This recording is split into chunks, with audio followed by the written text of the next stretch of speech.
am Sania from Prostate Wellbeing Team. I am sure all of you must be keeping good health. Today, we are going to discuss a very important topic, that is benign prostatic hyperplasia, BPH. Benign prostatic hyperplasia, BPH, is a non-cancerous enlargement of the prostate, usually begin in 50s in men, and which in many men may cause obstruction to urine flow. Many men may have to get up and go to the toilet at night, and it's the most troublesome aspect of this condition, as it makes them tired during the day. Having to urinate frequently during the day, sometimes with a sense of urgency, can also tiring for patients and can make traveling or attending events such as theater or cinema rather difficult. A doctor, such as a urologist, can treat this condition and help the patient to get relief. To throw more light on the subject and guide us on what's right for diagnosis and treatment of BPH, today we have with us a renowned urologist, Dr. Ravi Nagar, MS DNB Urology. He has a rich experience and hands-on expertise in stone management as well as in treating urological problems. He is currently head consultant at Urology and Kidney Transplant Department at Kokilaben Dhirubhai Ambani Hospital, Indore. Dr. Ravi Nagar has more than 20 years of experience. He is a senior urologist in the field and carries out a diagnosis and treatment with utmost precision and efficiency, ensuring that patients' health is in safe hands. Doctor, we welcome you today. You are greeting to all the viewers. And doctor, as we are going to discuss a very important topic, that is BPH, but first we would like to know that what is basically prostate and what is the diseases which is encountered in a prostate. So you have very nicely summed up the bothersome part of BPH disease, which happens in elderly men or aging male, which is very common. And it is as common to the incidence of like more than 50% of men after the age of 50 years encounter some or the other symptoms which are associated with BPH. And this percentage increases as the age increases. Like you can say, when the male becomes more than 60 years, they have got 60% of them may have some or the other urinary symptoms associated with prostate gland. When 70 years, 70% have. So, as such, as the aging male, the incidence of these urinary symptoms related to prostate diseases increases. And so, the most important thing for the viewers and listeners is what is prostate gland? Because prostate gland is something which is only present in males. It is not present in females. It is a secondary sexual organ. It is a gland of, you can say, about the size of a walnut. And the weight, normal weight of the gland is around 20 grams, which is present in a normal, healthy, sexually active male. But when age increases, the size may also increase or may cause obstruction and develop some or the other urinary symptoms. Now, what is the function of this gland? This gland is mainly responsible to add up some secretions to the seminal fluid, which gives nutrition and nourishment to the spermatozoa and their transit also. So that is a very important function in sexually active and healthy males. But what happens when the age increases? There is some changes in the hormonal, like in females also. When female attain menopause, they have got some changes in their sex hormone profiles. The same way, male also has got changes after 50 years of age. There is a balance between testosterone and its byproduct called as dihydrotestosterone, and that balance is altered in aging males. That results in growth of this gland, and hence it can cause what is called as benign prostatic hyperplasia. So that is the prostate gland. They are the functions of prostate gland and the reason for it being enlarging after a particular age in males. Okay, doctor. And doctor, as we are going to discuss what is basically BPH. So all the viewers who are watching this live, what is BPH in a very nominal term or term we can describe it. So what is BPH? As I have already mentioned, BPH is a short form or a mnemonic for benign prostatic hyperplasia. The prostate is composed of many kinds of glands, which are interwoven with each other, and their main part is secretion. So when there is alteration in hormonal profile, the glandular size or the glands increase, and that they cause hyperplasia. That is the result when the prostate also enlarges. So prostate has got glandular tissue, stromal tissue, and fibrous tissue. When the gland mainly enlarges, it causes BPH. Okay, okay, doctor. And And doctor, and what when it causes enlarges, BPH? yes, Yes, yes, and please, when it please. and when it enlarges, it causes constriction or obstruction to the urinary passage or the urethra, because the urethra which is a tube to transport the urine from urinary bladder to outside. That tube is all around, uh, like encircled by this prostate gland. So whenever there is enlargement of this prostate gland, it squeezes on the urethra and it causes obstruction. So the symptoms which happens because of BPH are mainly because of obstruction, as well as it affects the urinary bladder also, because that obstruction produces some changes into the urinary bladder, and hence the results. Because of this, there is some storage symptoms and there are some voiding symptoms, which are the classical of BPH in aging males. Okay, okay, doctor. Very well explained. And when we are talking about BPH, so what causes BPH? What are the major causes of BPH?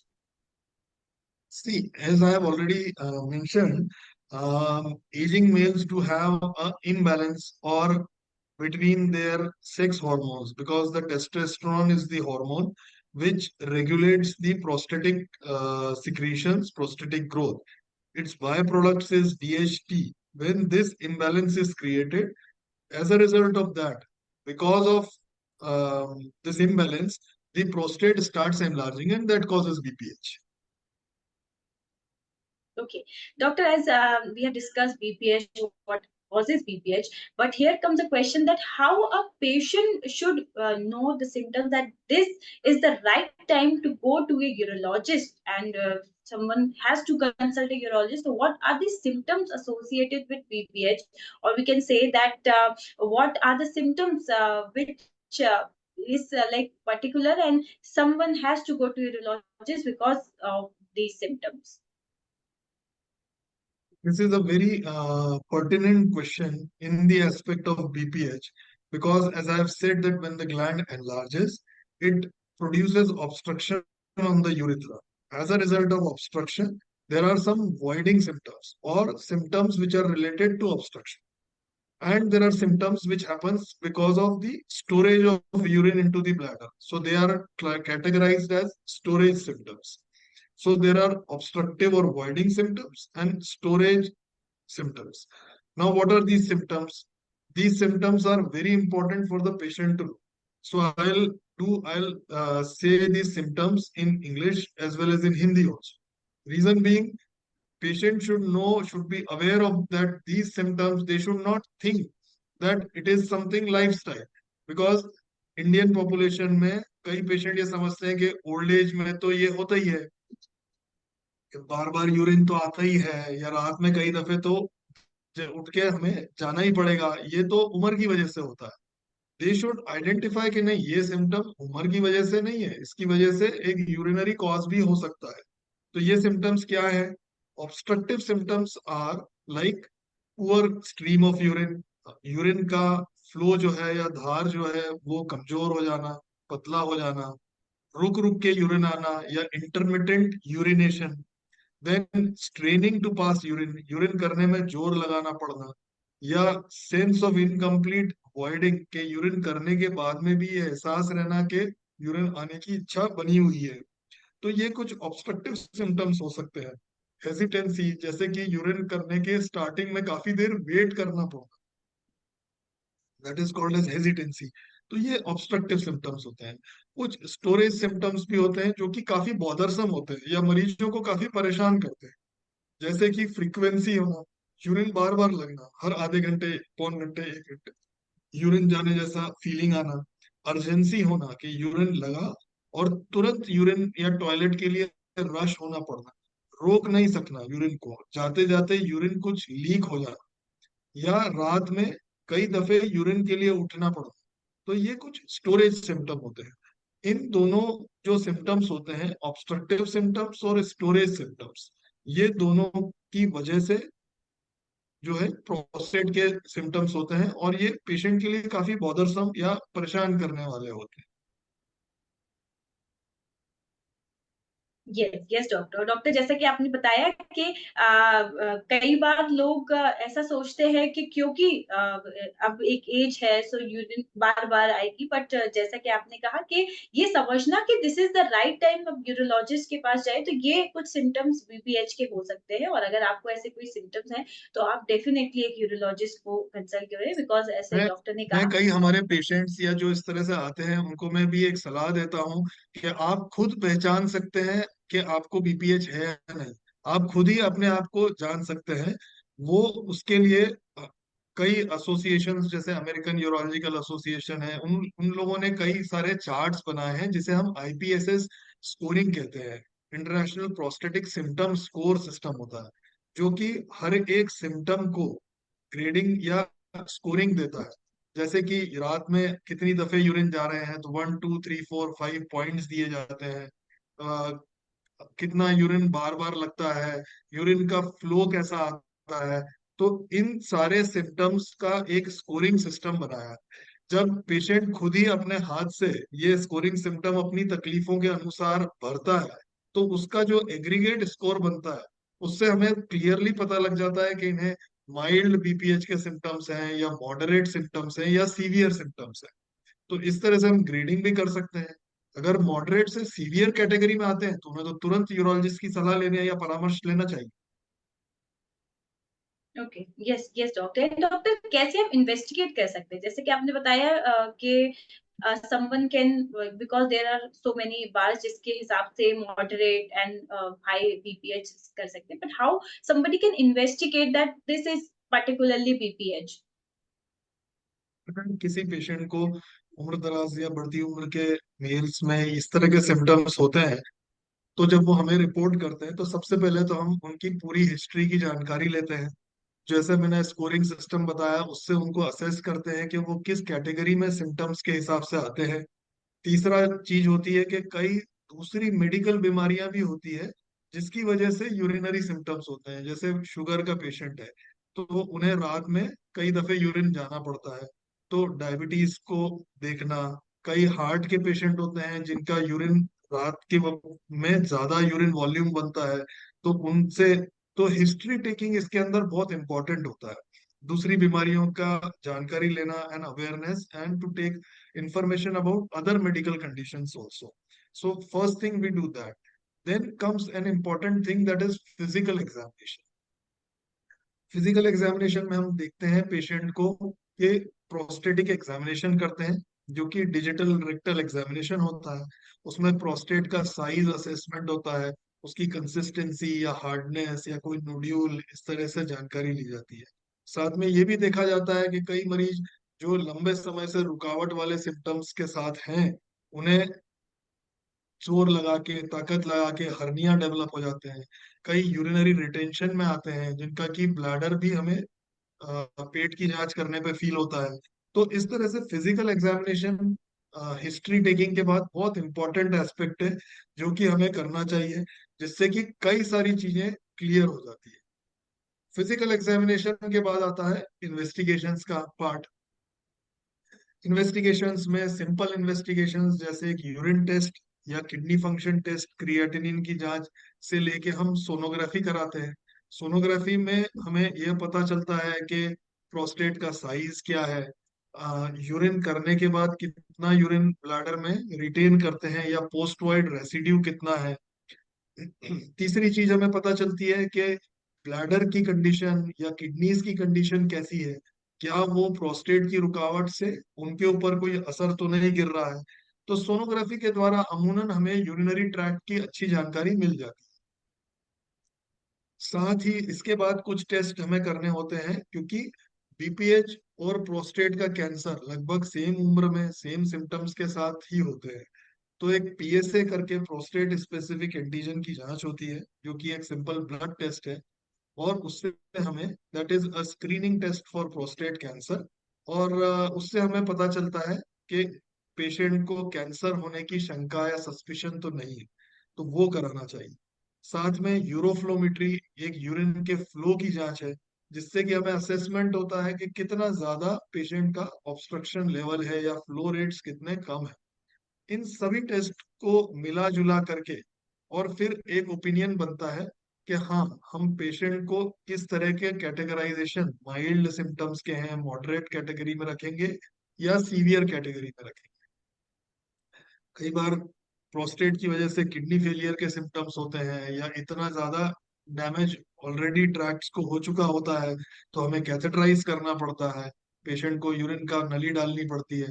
तो कई सारी चीजें जो हमें investigations के बाद clear होती है, और फिर आगे का मैनेजमेंट प्लान डिसाइड होता है। ओके, सो दैट मीन्स कई सारे ऑप्शंस हैं इन्वेस्टिगेट करने के भी।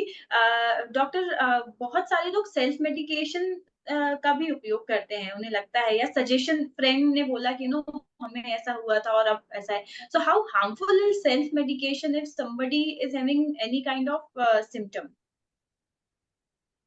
देखिए, अगर किसी को सिम्टम्स हैं, तो उसका इवैल्यूएशन, उसका कैटेगराइजेशन, जैसे मैंने बोला कि हमारे पास भी कई पेशेंट्स आते हैं जिनको की यूरिनरी सिम्टम्स जो मैंने मेंशन किए वो है में, और उनके साथी कुलीग जो भी सीनियर सिटीजन ही होते हैं, वो कोई प्रोस्टेट की दवाई ले रहे हैं और उन्होंने उनको बोला कि हाँ, मैं तो ये मेडिसिन ले रहा हूँ, मुझे डॉक्टर ने लिखी है, आप भी ये चालू कर दो। वो भी चालू कर देते हैं, कुछ बेनिफिट भी उनको उस मेडिसिन से मिलने लगता है। परंतु अगर कहीं हिडन प्रोस्टेट कैंसर है उनमें, तो वो डायग्नोज ही नहीं हो पाता है। वो यूजुअली फिर लेट अवस्था में कैंसर प्रोस्टेट जो कि फैल चुका है या इनऑपरेबल हो चुका है, उस अवस्था में रिपोर्ट करते हैं। तो सिम्टम्स के साथ में इवैल्यूएशन भी बहुत इंपॉर्टेंट है, जो कि एक ट्रेन्ड यूरोलॉजिस्ट के अंडर होना चाहिए। हाँ, एक बार करने के बाद में जो हमारा ट्रीटमेंट प्लान होता है कि इन पेशेंट्स को मेडिकल ट्रीटमेंट की जरूरत है, इन पेशेंट्स को कुछ ट्रीटमेंट की जरूरत नहीं है, they just want watchful waiting category के हैं, किसी को सर्जरी की जरूरत है, तो वो हम एडवाइस कर सकते हैं according to their symptoms and their investigations. Taking empirical treatments, taking suggested treatments by friends and family, है ना, या फिर over the counter just treatment ले लिया जाके मेडिकल शॉप से, I will not recommend that to have. I Audible?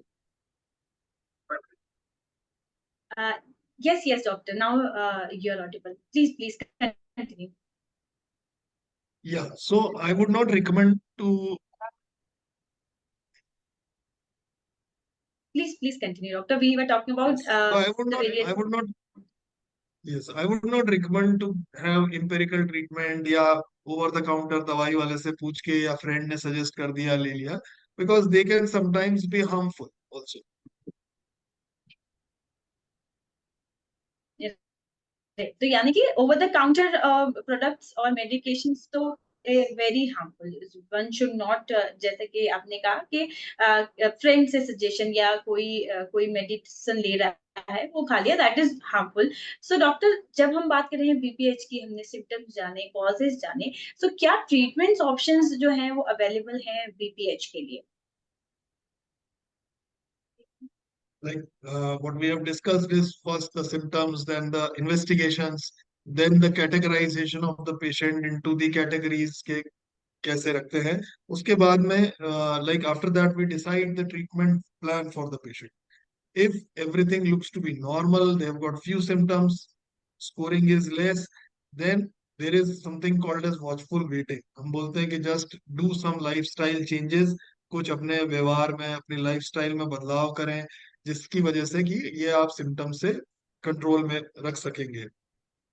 Next level comes is the medical treatment. आजकल in the this era, lot of drugs or lot of medicines are available to treat this BPH condition. These medicine usually come in two categories. One category is which relax the prostate, जो कि prostate को relax करके और जो दबाव urinary pipe के ऊपर होता है उसको रिलैक्स करती है और यूरिन के फ्लो को इम्प्रूव करती है। तो एक कैटेगरी ऑफ ड्रग्स तो वो होती है, और दूसरी होती है कैटेगरी ऑफ ड्रग्स जो कि प्रोस्टेट को श्रिंक करती है। तो और इन दोनों ड्रग्स का कॉम्बिनेशन भी आता है। तो हम कई बार पेशेंट्स को सजेस्ट करते हैं कि यस, आपके लिए ये वाली मेडिसिन अच्छी रहेगी, फेवरेबल रहेगी, रिलैक्स वाली।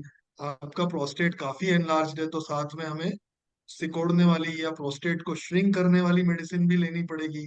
थर्ड है कि आपको अगर स्टोरेज सिम्टम्स हैं, यूरिनरी ब्लैडर में ओवर एक्टिविटी है या यूरिनरी ब्लैडर जो है वीक हो रहा है, तो उसके लिए हमें भी मेडिसिन कुछ सजेस्ट करनी पड़ती है। तो तीन चार कैटेगरी ऑफ ड्रग्स के बारे में हम एक इंटेलिजेंट थिंकिंग करके और पेशेंट को प्रिस्क्राइब करते हैं जो कि उनके लिए सबसे अप्रोप्रिएट होती है। तो मेडिकल ट्रीटमेंट प्रोस्टेट की कंडीशन में बहुत यूजफुल रहता है। कई बार पेशेंट्स पूछते हैं कि ये जो ट्रीटमेंट मेरे को आपने प्रोस्टेट के लिए या मेरे सिम्टम्स के लिए एडवाइस किया है, ये मुझे कितने दिन तक लेना है। तो यूजुअली ये जो हम ट्रीटमेंट रहता है, this treatment is like the medicine for blood pressure. Like if किसी को ब्लड प्रेशर है, हाइपरटेंशन है, तो हम अगर दवाई देंगे उसका तो बीपी कंट्रोल रहेगा। सेम अगर शुगर है और हम शुगर की गोलियां देंगे तो उनका शुगर कंट्रोल में रहेगा। उसी तरह से जो प्रोस्टेट की दवाइयां हैं वो भी सिम्टोमेटिक कंट्रोल के लिए है। तो जब तक हम दवाई देते रहेंगे उनके सिम्टम्स कंट्रोल में रहेंगे, उनकी तकलीफों में आराम रहेगा। लेकिन मेडिसिन बंद करने के कुछ समय में जब उसका असर खत्म होगा, सेम सिम्टम्स वापस से आ सकते हैं। तो ये मेडिसिन हमें आगे ताउम्र या लाइफ लॉन्ग लेनी पड़ती है अपने सिम्टम्स कंट्रोल रखने के। अब अगर मेडिसिन हमें लगातार चल रही है और तकलीफें भी नहीं हो रही है, तभी भी उस कंडीशन में हमें कुछ समय में, 6 महीने में या साल भर में यूरोलॉजिस्ट को कंसल्ट करना चाहिए कि हम ये मेडिसिन खा रहे हैं। और कुछ बेसिक टेस्ट जैसे सोनोग्राफी, यूरोफ्लोमेट्री, पीएसए की जांच करा के हमें आगे भी फॉलो अप में रहना पड़ता है। ओके, सो दैट मीन्स अगर ट्रीटमेंट एक बार शुरू हुआ है तो उसे प्रॉपरली कंसल्ट करके यूरोलॉजिस्ट से तभी आप लीव करें। I am sure doctor, a lot of patient you must have come across जो कि दवाई खाते हैं, ठीक हो जाते हैं और दवाई छोड़ देते हैं बिकॉज वो ठीक हो गए, एंड देन बीपीएच और एनी काइंड ऑफ डिसीज उन्हें वापस रिकर हो जाता है। So what is your suggestion to the people जो प्रॉपर ट्रीटमेंट नहीं लेते हैं, फुल ट्रीटमेंट नहीं लेते हैं? Yes. That's what I'm saying. If they are started on medical treatment for prostate or for BPH, they should continue that treatment. They should take that treatment continuously because of that treatment they are not having symptoms or their. So they should continuously take it. Be in follow up with a urologist, maybe 6 monthly, maybe yearly. Show them with some investigations what they are advising, and then they will guide you that whether we can stop this drug or whether we can reduce the dose of this drug, or you have to continue this medicine, or now you have become a candidate for surgery, kind of thing. So evaluation even after taking the medical treatment is also very important. Okay, so अगर आप medical treatment ले रहे हैं, so evaluation is very important. So please go to your urologist अगर आप treatment continue कर रहे हैं and what is necessary. Doctor, यहाँ पर आपने लाइफस्टाइल चेंजेस के बारे में भी बात की थी, सो हाउ बीपीएच इज उसके पहले I would like to mention upon, because we have just discussed about the medical treatment. But then when medical treatment either fails or when the patient comes into severe kind of category, जिसमें कि कई बार patients को medicine लेने के बावजूद भी symptoms में improvement नहीं मिलता है, पोस्ट वॉइड रेसिड्यू या यूरिनरी ब्लैडर में जो यूरिन करने के बाद एक्यूमुलेटेड रहता है वो काफी ज्यादा रहता है, यूरिनरी रिटेंशंस होते हैं, या रिकरेंट यूरिनरी इन्फेक्शन हो रहे हैं, या यूरिन में प्रोस्टेट की वजह से बार बार ब्लड जा रहा है, किडनी के ऊपर डैमेज हो रहा है, like prostate obstruction is causing renal insufficiency. So these are some conditions in which absolutely we require surgery, or we have directly to take surgical decision that we are advising you surgery and get it done. Now, prostate surgery nowadays is mainly endoscopic surgery.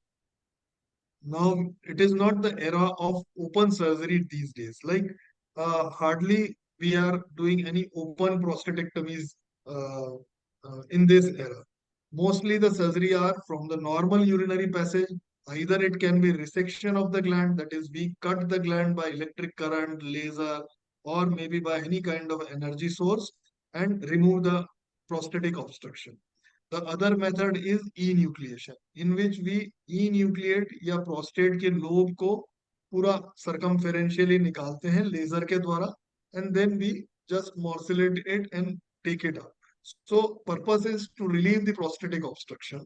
और कई बार ये surgery जो है surgical process endoscopic के द्वारा ही की जाती है. अब सर्जरी कितनी सेफ है ये क्वेश्चन आता है. So this prostate surgery is a very safe surgery. It is not at all a high risk surgery, but the patient can be high risk. अगर उसका बाईपास हुआ है, उसको कार्डियक इश्यूज है, अगर उसको और कोई बीमारी है, तो patient can be a high risk for a surgery. But this prostate surgery as such is not that kind of high risk surgery because it is an endoscopic surgery, usually done under spinal anesthesia. The stay of the patient is very short. 1 day or 2 days is the maximum length of stay the patient is there in the hospital. And then we remove the catheter या जो नली डालते हैं operation के बाद में वो निकालते हैं. और नली के बाद में यूरिन अच्छे से होता है, पेशेंट सेटिस्फाइड रहते हैं, हम एक बार मॉनिटर करके देख करके और फिर डिस्चार्ज कर दें. So overall it is a very smooth procedure which we have been doing for long many years. Okay, so that means that there are many treatment options available. May it be a medical treatment, surgical treatment, and as you said, it is safe also. काफी safe है. Doctor, जहाँ अपने treatment की बात हम कर रहे थे, तो बहुत सारे हमारे व्यूअर्स हैं, उनके कुछ क्वेश्चन हैं जो मैं यहाँ पर पढ़ना चाहूंगी. Firoz is here asking what are the potential long term effects of untreated BPH.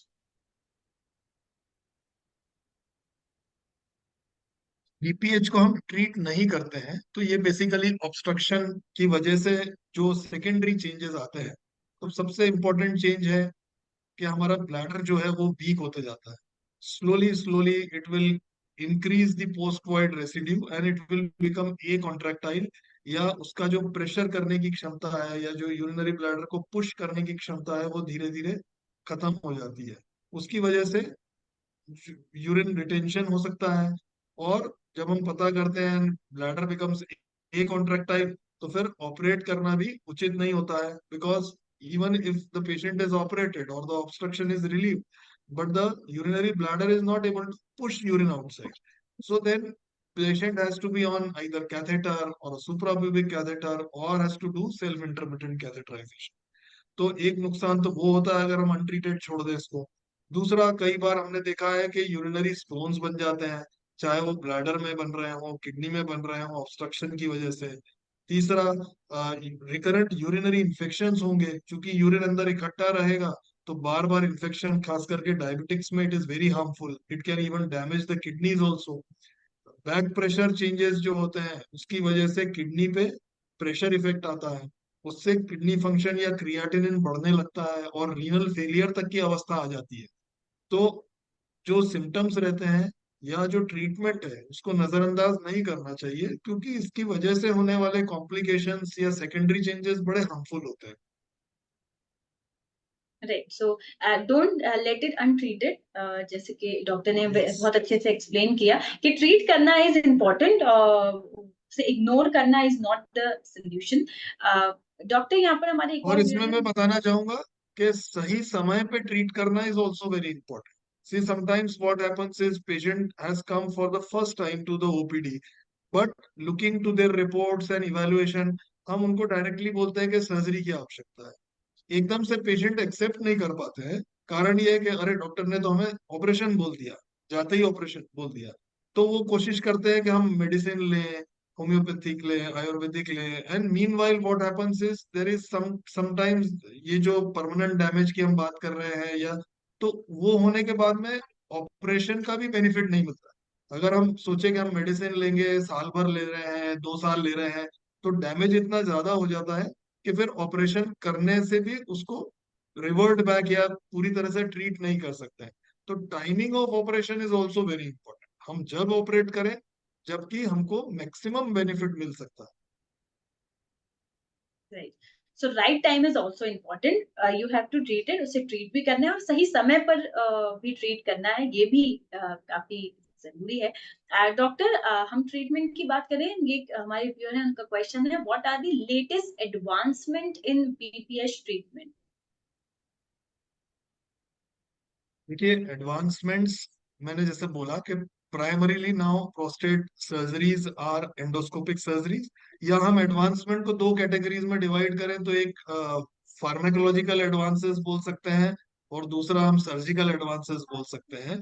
Pharmacological मतलब दवाइयों के जो एडवांसमेंट्स हो रहे हैं, इसमें जो मेडिसिन या जो दवाइयां अभी आ रही हैं मार्केट में जो कि रिलैक्स करती है या श्रिंक करती है, ये बहुत स्पेसिफिक मेडिसिन है जो कि प्रोस्टेट पे ही असर करती है। आज से 20 साल पहले जो दवाइयां आती थी वो देते थे तो उससे बीपी का फ्लक्चुएशन होना, चक्कर आना, हेडेक होना या इस तरह की कुछ समस्याएं भी हो सकती थी। परंतु अब जो मेडिसिन आ रही हैं they are very specific, they act only on the prostatic tissue. उसके जो साइड इफेक्ट्स हैं, या हार्ट के मरीज हैं या शुगर के मरीज हैं, उनके ऊपर जो दूसरे साइड इफेक्ट्स होते हैं वो बहुत मिनिमम हो गए हैं। तो ये तो फार्मेकोलॉजिकल एडवांसमेंट्स हुए। दूसरा हमारा सर्जिकल एडवांसमेंट्स है। सर्जिकल एडवांसमेंट्स में मेनली अब ये एंडोस्कोपिक सर्जरी हो गई है। एंडोस्कोपिक सर्जरी में अलग अलग तरह की लेजर्स आ गई है, जिसमें कि हॉल्मियम लेजर है, थूलियम फाइबर लेजर है, थूलियम याग लेजर है। देन पुराने में डायोड लेजर्स आती थी, ग्रीन लाइट लेजर्स है। तो ये सभी प्रकार की जो लेजर्स हैं ये बेस्ड होती हैं प्रोस्टेट को ब्लडलेसली या बिना कोई ब्लीडिंग के कट करने के लिए, इन्यूक्लिएशन के लिए। तो ये लेजर्स के जैसे जैसे एडवांसमेंट्स हो रहे हैं, प्रोस्टेट की सर्जरी और दिन ब दिन स्मूथ, पेशेंट के लिए कम समस्या वाली, अर्ली रिकवरी वाली, बैक टू अर्ली वर्क हो रहा है पेशेंट्स का। तो ये एडवांसमेंट्स है। थर्ड एडवांसमेंट जो प्रोस्टेट के इसमें हुआ है, that is called as something called as day care surgeries, जिसके अंदर की दो चीजें अभी तक यूएस या विदेशों में ही अवेलेबल थी, जो अब इंडिया में भी अवेलेबल है या हमारे यहाँ इंदौर में कोकिलाबेन हॉस्पिटल में भी अवेलेबल, दैट इज यूरोलिफ्ट प्रोसीजर्स। जिसमें कि अगर आप बोले तो हम दूरबीन से लोकल एनेस्थीसिया में एंडोस्कोपी करके और प्रोस्टेट के एरिया में जाके एक तरह से स्टेपलर पिंस जो है लगा देते हैं। जैसे कि एक अगर पर्दा गिरा हुआ है और हम उस पर्दे को साइड में दरवाजे के या फ्रेम पे जब हम जैसे बांध देते हैं, उसी तरह से यूरोलिफ्ट प्रोसीजर में हम पिंस लगा करके प्रोस्टेट की रुकावट को साइड में कंप्रेस कर देते हैं और रास्ते को खोल देते हैं। ये प्रोसीजर डे केयर प्रोसीजर होता है, सुबह एडमिट किया है, शाम को हम डिस्चार्ज कर सकते हैं पेशेंट को। लेकिन कुछ इसके भी लिमिटेशंस होते हैं, हर एक मरीज इसके लिए उपयुक्त नहीं होता है। यूरोलॉजिस्ट अवेयर रहते हैं कि ये वाला प्रोसीजर इस पेशेंट में बेनिफिट करेगा तो ये किया जाए। दूसरा है वाटर वेपर एब्लेशन या रेज्यूम थेरेपी बोलते हैं। तो रेज्यूम के अंदर, प्रोस्टेट के अंदर इंजेक्शन से स्टीम को डाला जाता है, वाटर वेपर को डाला जाता है, और ये भी डे केयर प्रोसीजर होता है। डालने के बाद में पेशेंट को सेम डे डिस्चार्ज किया जा सकता है। कुछ समय में प्रोस्टेट ऑटोमेटिकली श्रिंक होकर के और रास्ता बना देता है। तो ये भी एक डे केयर सर्जरी है, खास करके उन पेशेंट्स में जो कि हार्ट के हैं, जिनमें एनेस्थीसिया नहीं दिया जा सकता है, जिसके अंदर बड़ी ग्लैंड्स हैं, जो कि सर्जरी के लिए अनफिट है, उनके लिए ये प्रोसीजर्स बहुत अच्छे हैं। तो ये एडवांस प्रोसीजर्स कुछ है जो कि हमारे यहाँ पे भी available. Okay, so that means कई सारे एडवांस प्रोसीजर्स हैं बीपीएच के लिए, और अगर आपको कोई भी सिम्टम्स है बीपीएच के, सो आप डेफिनेटली कंसल्ट करें। डॉक्टर, यहाँ हमने मेडिकल और सर्जिकल ट्रीटमेंट्स की बात करी, और लाइफस्टाइल चेंजेस इन प्रिवेंशन से भी क्या बीपीएच को कंट्रोल किया जा सकता है? डेफिनेटली कुछ लाइफस्टाइल चेंजेस या हमारे डे टू डे लिविंग में जो हम चेंजेस करते हैं वो प्रोस्टेट के सिम्टम्स को बढ़ाने और घटाने में अफेक्ट करते हैं। फॉलोइंग अ हेल्दी डाइट, जैसे कि हाई फाइबर डाइट लें जिससे कि कॉन्स्टिपेशन ना हो, कॉन्स्टिपेशन को अवॉइड करें, बावल्स क्लियर रहे। दूसरा, कुछ फिजिकल एक्टिविटी करें जिससे कि हमारे स्टोरेज सिम्टम्स, वॉइडिंग सिम्टम्स में कंट्रोल मिलता है। थर्ड थिंग इज जिन पेशेंट्स में अर्ली सिम्टम्स होते हैं या रात में बार बार जाने वाले बॉदरसम सिम्टम्स होते हैं, उनको हम एडवाइस करते हैं कि इवनिंग में 7-8 बजे के बाद में लिक्विड इंटेक को एकदम मिनिमम पे या कम कर दें, so that their urine output in the night, जो यूरिन बनने की क्षमता है वो कम हो जाए, तो आपकी सिम्टम्स जो है उनमें बेनिफिट मिलेगा। तो इस तरह के कुछ चीजें हैं जो कि हम कर सकते हैं। कुछ मल्टीविटामिन या कुछ प्लांट एक्सट्रैक्ट्स आते हैं जो कि प्रोस्टेट के ऊपर असर करते हैं, तो वो ले सकते हैं। तो कुछ चीजें हैं जिनसे कि हम लाइफस्टाइल बदल के healthy diet, healthy activity, exercise, yoga, ये सब करके हम सिम्टम्स को कम कर सकते हैं। परंतु हम ये नहीं है कि अगर हमारे प्रोस्टेट की ग्रंथि 80 ग्राम की हो गई है, यूरिन रुक रहा है, तो हम कुछ लाइफस्टाइल बदल करके इसको हम बैक टू नॉर्मल कर लेंगे। नहीं, वो संभव नहीं होता। ओके, सो कुछ लाइफस्टाइल चेंजेस और प्रिवेंशन से हम डेफिनेटली कुछ हद तक बीपीएच को कंट्रोल कर सकते हैं, but if it is more तो आपको डेफिनेटली यूरोलॉजिस्ट को कंसल्ट करना चाहिए। डॉक्टर, यहाँ पर आपने मेंशन किया था प्रोस्टेट कैंसर, सो कैसे कोई व्यक्ति डिफरेंशिएट करे between prostate cancer and BPH? देखिए, मैंने फर्स्ट टाइम जब क्वेश्चंस में बोला था कि चूंकि उम्र प्रोस्टेट कैंसर की और बीपीएच होने की लगभग सेम रहती है, दूसरा सिम्टम्स या प्रेजेंटेशन पेशेंट का लगभग लगभग सेम सिम्टम्स के साथ प्रेजेंट होता है, तो हाउ टू डिफरेंशिएट?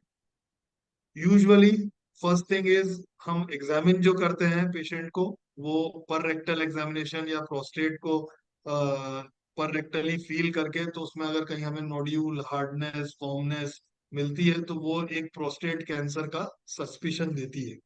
दूसरा, एक ब्लड टेस्ट जो हमने बताया था, that is PSA test, that is a screening test for prostate cancer. तो वो टेस्ट हम करके जान सकते हैं कि हाँ, पीएसए बढ़ा हुआ है, तो इसमें कैंसर होने की संभावना या सस्पिशन है। इट इज नॉट ऑलवेज के पीएसए थोड़ा सा बढ़ गया है तो कैंसर होगा ही होगा। ये कुछ दूसरी अवस्थाओं में, कंडीशंस में भी बढ़ता है, इन्फेक्शंस में बढ़ता है, कुछ चीजों में बढ़ता है, तो वो हमें इवेलुएट करना पड़ता है।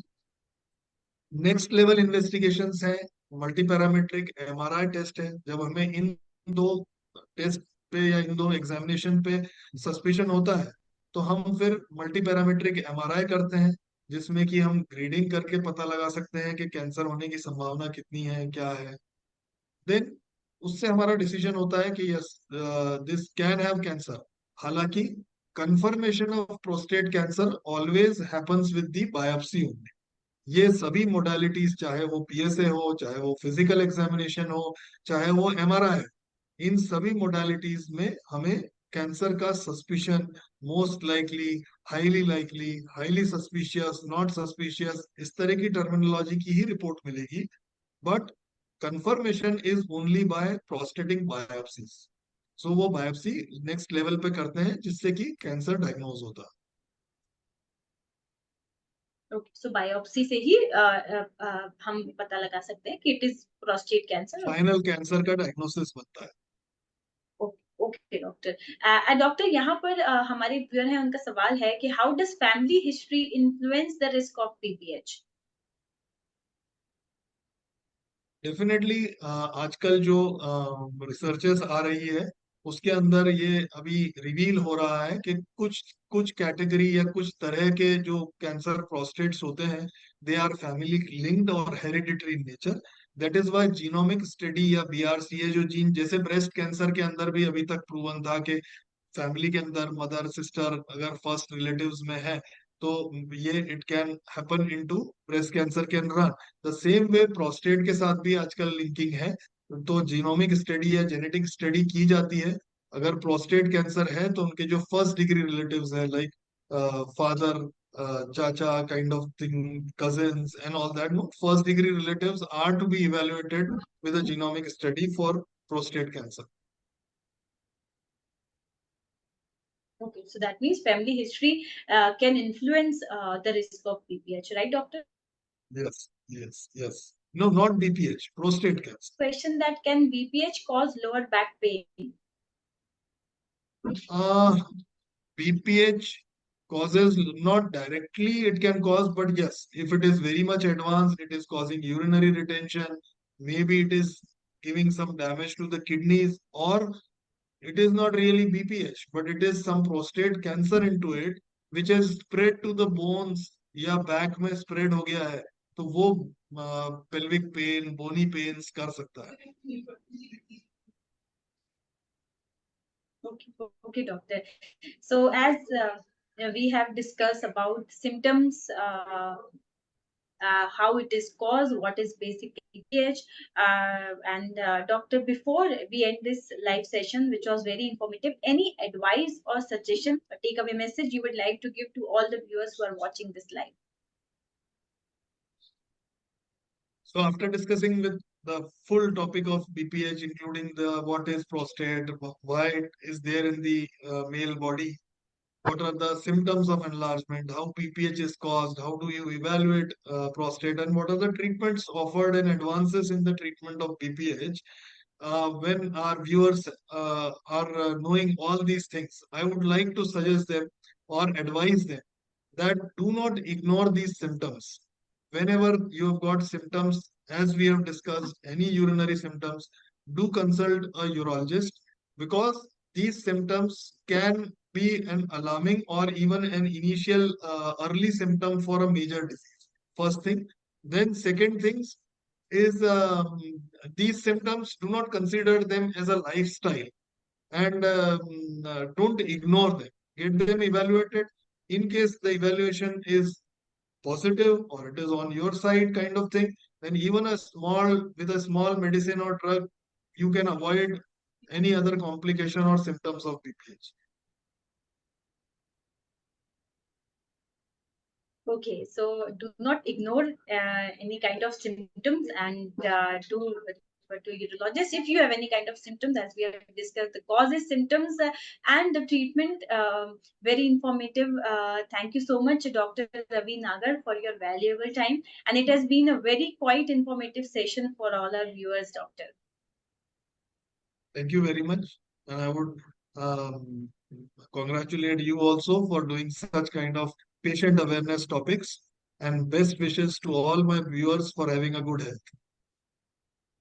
Thank you. Thank you so much, Doctor. And we really look forward for many more such sessions in the coming time as well, Doctor. Sure. Thank you. Thank you. Thank you so much, Doctor. And thank you so much to all the viewers for an excellent participation. For more information and updates, stay connected on our Facebook page, Prostate Wellbeing. We are also available on YouTube, Twitter, and Instagram. Thank you and good day to you all.